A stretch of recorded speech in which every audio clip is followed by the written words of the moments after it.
You know? Yeah, of course. Revelations, are you filming?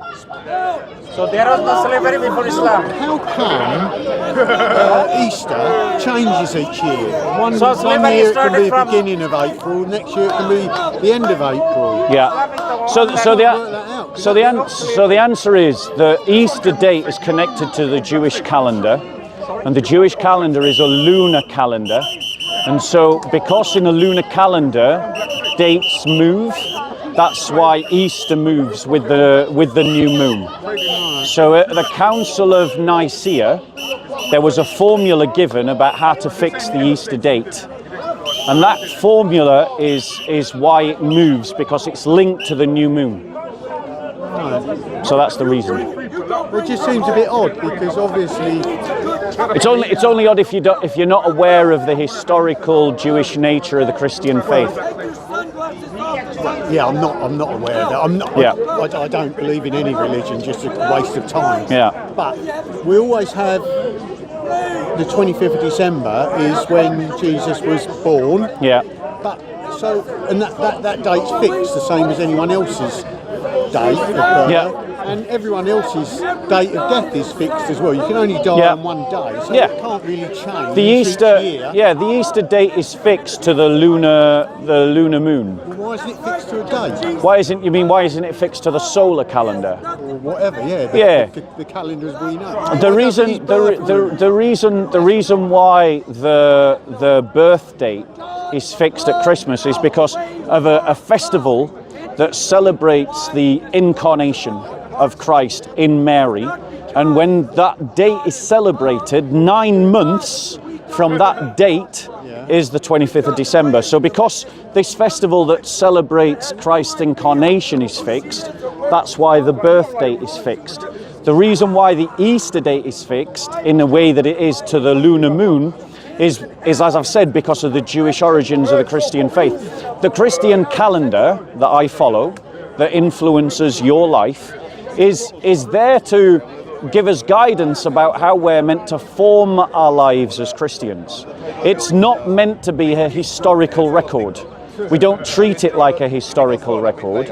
We treat it as a symbolic calendar that allows us to mark the key events that are connected to Christ's life. And so you've got to understand it as a symbolic calendar rather than a sort of like an accurate historical calendar of events. Yeah. And that's how we use it. I can't really, I mean, I'm not. You obviously know your stuff quite well. I obviously don't. But it still just seems strange that he was born on that day, and that day is his birthday every single year. Yeah. But he died at a different time. I can't work. Yeah, because the festival of Christmas was, as I say, fixed to a different festival. So because the festival of Christ's incarnation is 9 months exactly. 9 months exactly to the 25th of December. That's why you have the 25th of December picked as the date. Whereas the Easter date, when before the Council of Nicaea, Christians were celebrating Easter at different times. It was a debate amongst early Christians. Okay, when should we celebrate Easter? And different Christians had different answers to the question. But because our calendar is a symbolic calendar, we don't use it like a historical retelling. We use it as a way of capturing the important events of Christ's life. And that's why. It just seems weird how someone's death can change. Change date. Again, but you're not taking on board what I've said. No, I know. I can't sort of. So do you know what symbolism is? Do you know what symbolism is? No, not really. Right. So let's use an example. Symbolism is when you do something to demonstrate the significance of something else. So say you buy a present for your child, right? Now, say you missed their birthday for whatever reason, and you bought them a birthday present after their birthday, and you gave it to them and you said, this is for your birthday. Do you know what I'm saying? The symbolicness of the event has no correlation to the historical reality. You're giving the birthday gift late, but it still counts as a birthday gift. So the celebration of Easter is a symbolic event. Right. It's not a claim. So why don't they have it when he actually died then? Well, the thing is, because of the nature of the lunar calendar, dates shift throughout the year. And the celebration of Easter is connected to Passover. Passover is a festival that moves in the year, and so Easter has to move with it because Christ was crucified around Passover. Right. Okay. And that's the reason, you know. Okay, I sort of got a little bit of grasp of that. Some things It's symbolic. Like, imagine if you picked some flowers to give to your wife. Why don't they just have it as why don't they just say, when they're trying to work out between them then, when are we going to have this Easter thing? Well, what is it? Well, it's when he was crucified and resurrected. Yeah. Well, what date did that happen? Well, it happened in March of 28. Yeah. It? Yeah. Right, yeah, well, that's it then. Well, you know the King's birthday, right? So look at it this way. Look at it this way, right?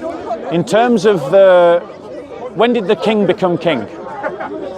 Well, the other year, last year, didn't he did. When's his coronation? This year. What is the coronation? No, it's just like recognising that he's... There you go. You've just said it. You've just got it. Right? If you can get it for the King's coronation, you can get it for Easter. Yeah. Easter is recognising that Christ rose from the dead. In the same way that the King's coronation is a recognition that he has become king. Like he's crowned on coronation day. No one's put a crown on his head yet. He gets anointed on coronation day. No one's put a crown on him. No one's anointed him yet.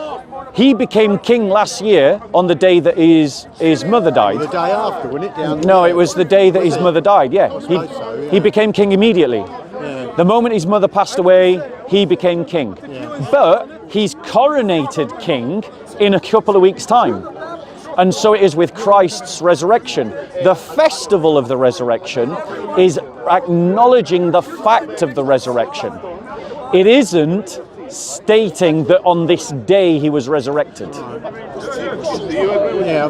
The thing is, as Christians, the thing is, as Christians, we celebrate every Sunday as the day of resurrection. Did you know that? No. See, this is our traditions and our customs that modern English people have all lost. This is your inheritance. This is part of the traditions of your grandparents and your great-grandparents, and you've lost it all. And you've lost it all because as a culture, we decided to take our history and chuck it in the bin. And when we chucked it in the bin, we lost that root that connected us to the thing that made us who we are. We've lost our identity. You've lost your identity. And the thing is, you don't have to stay ignorant of your identity. You don't have to stay ignorant of who your great-grandfathers were and what made them great, what inspired them to greatness. I mean, yeah. Can I ask you a question? I'll let you speak and then I'll ask a question. Are you going to ask a question, why are you so stupid? No, that was not going to be my question. Why would I ask such a question? Because I think I'm probably making myself look that way. No. This is dumb questions. No. Firstly, there's no such thing as a dumb question. The only thing that matters is the sincerity of the question. So if your questions are sincere, that's all that matters, right? So, it's about whether it's sincere or insincere. There's no such thing as stupid questions. But my point to you is that we have been lied to by the state in state education, from primary school, from nursery school, from high school, from college, from university. Your heritage has been robbed from you. Your history has been robbed from you. The English people have no sense of themselves anymore, because to be English is to be Christian. And when I say English, I'm not talking about the legal state sense. I'm talking about the ethnicity, like the fact that you are an Anglo-Saxon. You have an identity as an Englishman that the state has robbed from you.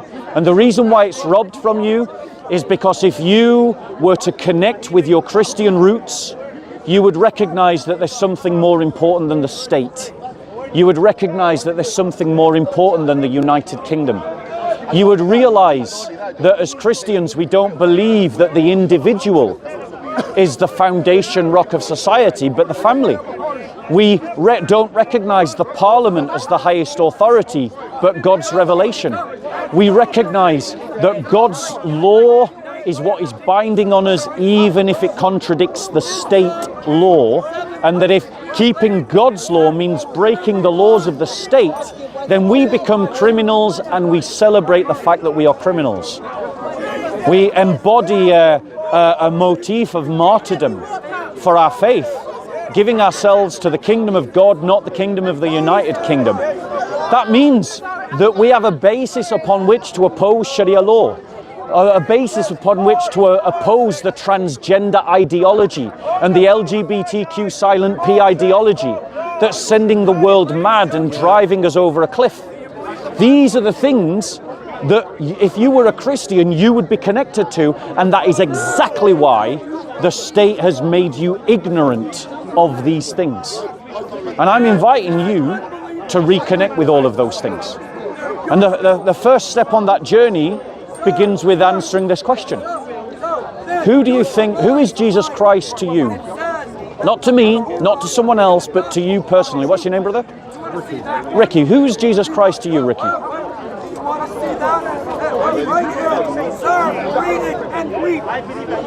Just a fictional character that's been made up. Right, okay. You think he's a fictional character made up? Yeah, no, I think there might have been someone. There might have been someone back in them times who, I don't know, for one reason or another, captured the imagination of a lot of people, and a lot of stories have blown up around certain things, what he done and whatever. But overall, it's just a load of old ponies. You can't. From the very start, it's flawed, because straight away I think, well, hold on, who was his mum? Well, it was Mary. Right, well, who's his dad? Well, Mary was a virgin. Oh, right. Okay. You know, So let me. I just don't believe in religion. Let me respond to that. Firstly, in terms of how we do history, the evidence for Christ's reality as a human person in history is insurmountable. It's insurmountable. He's not just testified to in independent biblical sources like Paul, Matthew, Mark, Luke, and John, but he's also testified to in terms of non-Christian, Roman, and Jewish sources like Josephus, like Suetonius, like I can't think of a third one. Like also Clement of Rome, for instance, who's a Christian writing outside of the New Testament. All of these sources are first century, and they all speak about Christ as a human person in history, and the vast majority of them speak about Christ's crucifixion. Now, if Christ was crucified, immediately that disproves Islam. Immediately that disproves any religion that denies the crucifixion. But the reason why Christianity was started as a religion in the first place was that people who knew Christ had lived and died went on to proclaim that he had risen from the dead. And the thing is, what would convince you that a man who had died had come back to life? I don't know, I suppose witnessing it for myself. There you go. You know, that's the only thing what can, isn't it? You know? Exactly. But the point is, back in them, as I said, there very well may have been someone who sparked off people's imagination with this and that. Yeah. And he very well might have ended up getting crucified. Yeah. Because in them days, people did stupid things and made stupid decisions. You've only got to look at the fact that there was witch finders who went up and down the country, and if they wanted to earn a few extra quid, they said, she's a witch. But that was centuries later. You know, they were like, What the example that you've given of witch burnings was something that happened in the 12th and 13th and 14th centuries, and it only happened in a small pocket of Europe. It didn't happen across Europe. It didn't happen in the Eastern Orthodox Church. And it's actually got no relevance at all to what happened in the 1st century. Well, what I'm saying is people believe silly things. Well, believe silly things, and also they're capable of doing quite horrible things as well. So the fact that he was crucified is neither in or there, because there might have been someone, and he very well might have been crucified. Well, the point is that the accuracy of the crucifixion is needed, because without a crucifixion you have no resurrection. You know, there's no resurrection if nobody died, so somebody had to die. That's why you've got to talk about the crucifixion. And again, the evidence for the crucifixion is insurmountable. Like, it's just overwhelming. Because as I say, it's not just Christian sources that write about Christ's crucifixion, it's also non-Christian sources, like Josephus, like Suetonius, and so on. My point to you is this, that if the first Christians, I mean the very first, not the ones that came next because the apostles had told them, but the actual apostles themselves, they themselves had no paradigm in which to believe that a single person would rise from the dead. They didn't have it. Do you understand what I mean by a paradigm? No. Right, so let me give you an example.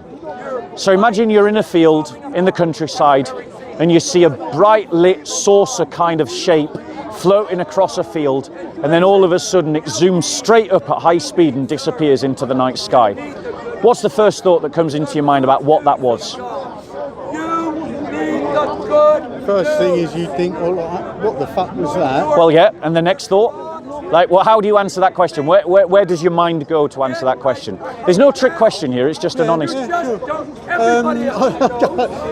A saucer. A flying saucer. Yeah, well, you just think, well, it must be something from outer space. There you go.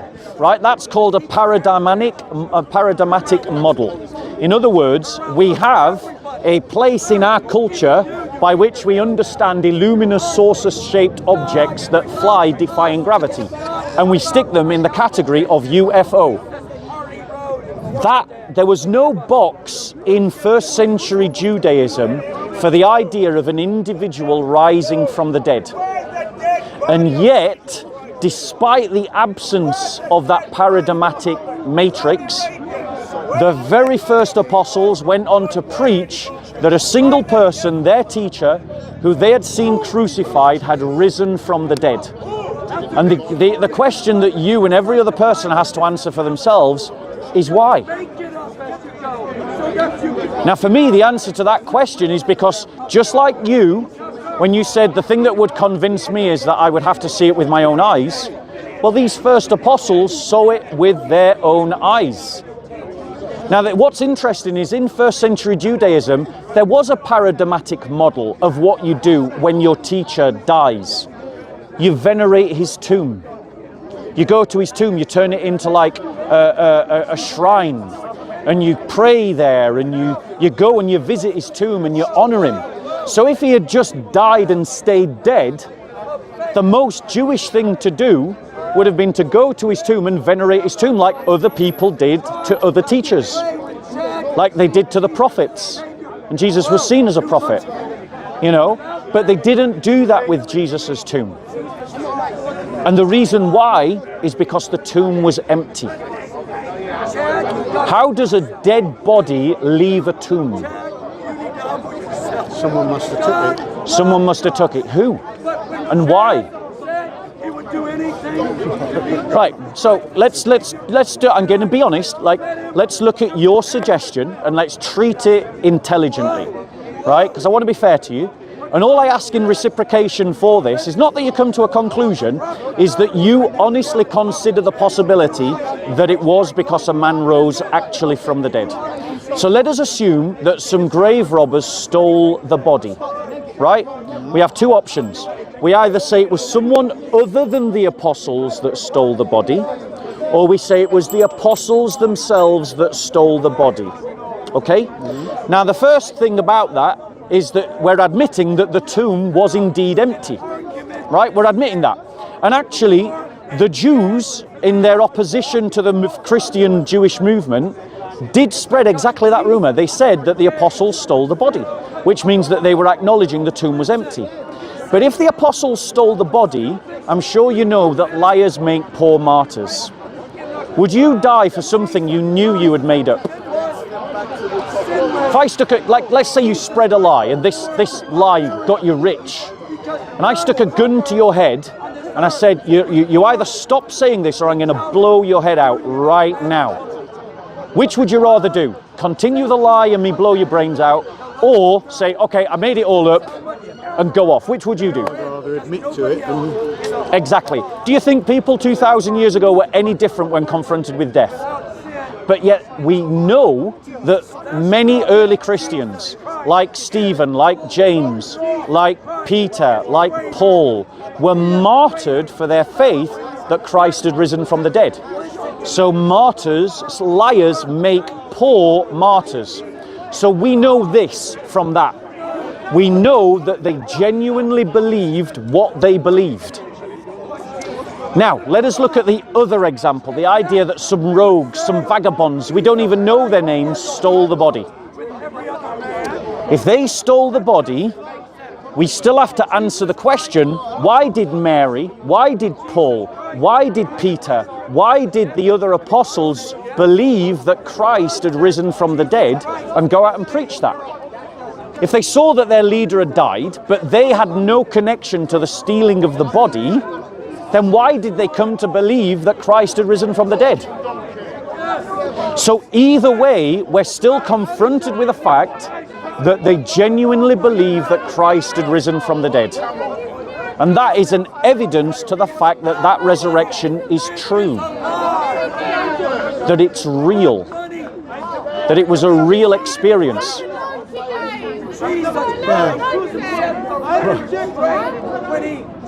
Now, you've never heard this argument before, have you? No. You've never heard this discussion before, have you? No, I don't think so. Right, and the reason for that is because society doesn't want you to believe. Liberal Western society does not want Christians, because Christians get in the way of liberal Western society. We don't go along with the trans agenda. We don't go along with the LGBTQ silent P agenda. We don't go along with Islamization. We don't go along with nationalism. We don't go along with hating people for the colour of their skin or because they're the wrong nationality. So we're an awkward thing for the liberal Enlightenment. And so they want and have successfully disconnected you and everyone else from ever thinking about this topic. Yeah, no, I agree with that. They're actually, I think the church is actually coming round to accepting a lot of the nonsense.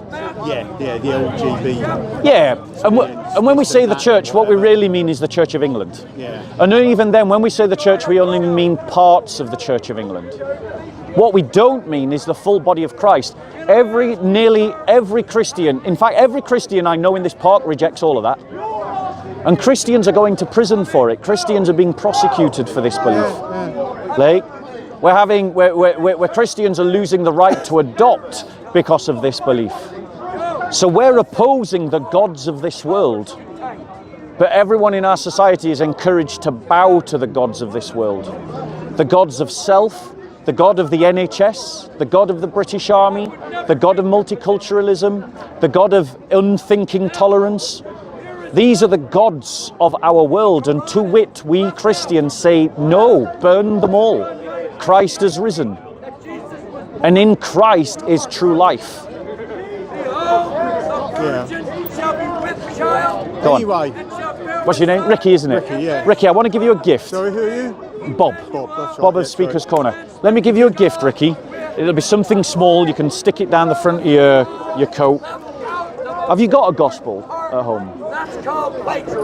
Let me give you one. And what I would like to invite you to do is just have a read of it. Right. Have a read of it. And I might do. When I can't get to sleep properly, yeah. I'll open the page and it'll do the job. Reading does help people sleep, including me. But I feel that might have been a slight attempt at a backhanded insult, but no, I'll take it. Here you go, bro. Anyway, it is interesting to see, Have a read of that. It is interesting to see, to listen to different people's views on things and whatever. Yeah.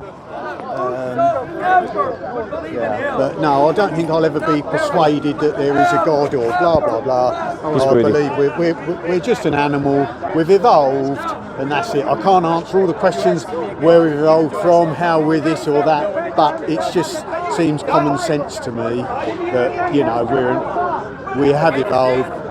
We were born because my mum and I was born because my mum and dad wanted me. Yeah. I'll die just like everyone else and every other animal on the earth. As a Christian, I believe in evolution as well. I've got no objection to evolution. To accept that. And so many people seem to believe in a religion because they're worried about dying. And I just think, you know, I don't want to die. Yeah. I don't stress out over it, but I'm obviously getting on a little bit now. So it does cross your mind now and then. I wonder how it's going to end up or whatever. But The reality, at the end of the day, there's nothing I can do about the reality it. is the big Christians organise themselves by different questions. You know, the Western modern world tells us to think about our career, getting a wife, having children, getting money, accumulating experiences, becoming rich. Those are the questions that the Western liberal world invites us to organise our lives around. Christians organise their lives around different questions. We organise the questions around questions of truth and questions of virtue. And it leads to a very different style of life. And the reality is that ultimately, everyone who dies, and we are all going to die. That says, you know, I believe it. That's what the Bible teaches. Everyone is going to die, and the reality is that it's only in the confrontation of death that people ask themselves more serious questions than what liberal society encourages us to ask. And the reality is, if you had based your life around questions more fundamental than the ones offered to us by Western society, you would have lived and can still live a more meaningful and richer life. And that's you know, Christ said, you shall know the truth and the truth shall set you free, so that you might have life and have it to the full. That you know, life is a banquet, and the Western liberal world is starving because all we do is pursue material questions and material answers. But life is more than material questions and material answers. There are deep spiritual, non-corporeal realities that govern our lives, like what is truth, love as the highest virtue, like what is the highest virtue. These are questions that you can't stick in a test tube or a bottle, you can't experiment on them, there's no substance that you can make out of them, and yet they are real questions that have real impacts on life. And Christians engage with that without chucking away science. We're not anti-science. Christians gave birth to science. And so when you read that gospel, think about it in that way, that it's presenting to you different questions than the ones you've currently considered, and giving you questions that you could reorganize your life around. All right. Ricky, lovely to speak with you. Have a lovely day. I've kept you long enough because apparently there's a racist bloke over there. Yes. He's called Uncle Omar. We've got him on camera calling black people monkeys.